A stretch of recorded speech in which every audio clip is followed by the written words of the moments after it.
গাধাকে সৃষ্টি করার পর তাকে বলা হলো সকাল থেকে সন্ধ্যা পর্যন্ত তাকে ক্লান্তিহীন পরিশ্রম করতে হবে,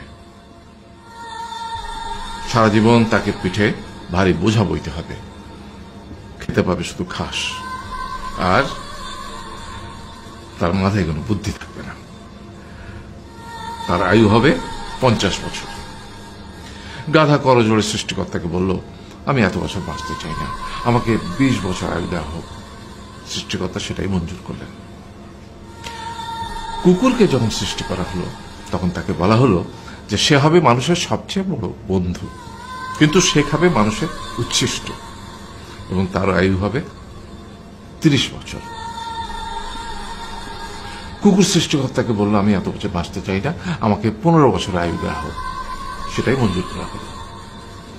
এরপর বানরকে বলা হলো, তুমি শুধু গাছের এ ডাল থেকে ও ডালে ঝুল খাবে এবং নানান রকম ফন্দি ফিকির করে মানুষকে আনন্দ দিবে, তোমার আয়ু হবে 20 বছর।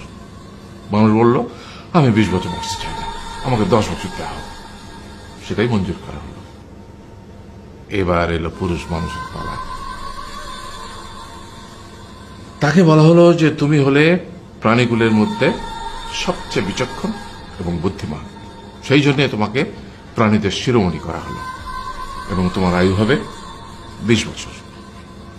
তখন পুরুষ মানুষ বলল, করজোড়ে বলল সৃষ্টিকর্তাকে যে 20 বছর আয়ু অত্যন্ত কম, হে প্রভু, আমাকে ওই গাধার সে যে 30 বছর আয়ু চায়নি সেটা আমাকে দেয়া হোক, ওই যে কুকুর 15 বছর ফিরিয়ে দিয়েছিল সেটাও আমাকে দেয়া হোক, আর যে বানর 10 বছর নেয়নি সেটা আমাকে দেয়া হোক। 20 বছর অত্যন্ত কম, আমি দীর্ঘদিন বাঁচতে চাই। সৃষ্টিকর্তা সেটাও মঞ্জুর করলেন। তারপর কি হলো? সেই থেকে ছেলেরা পুরুষ মানুষ হিসেবে বাঁচে 20 বছর, তারপরের 30 বছর সংসারের বোঝা পিঠে করে বয়ে বেড়ায়, সেটা কার মতো? গাধার মতো।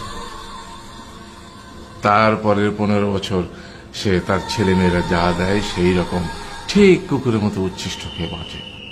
আর তারপরে বৃদ্ধ বয়সে ঠিক বানরের মতো, যেমন গাছের এডাল থেকে ওডাল ঝুল খায় বানর, তেমনি এই ছেলের বাড়ি থেকে ওই ছেলের বাড়ি, আর নানান রকম ফন্দি ফিকির করে তার নাতি নাতনিদের আনন্দ দেওয়ার চেষ্টা করে।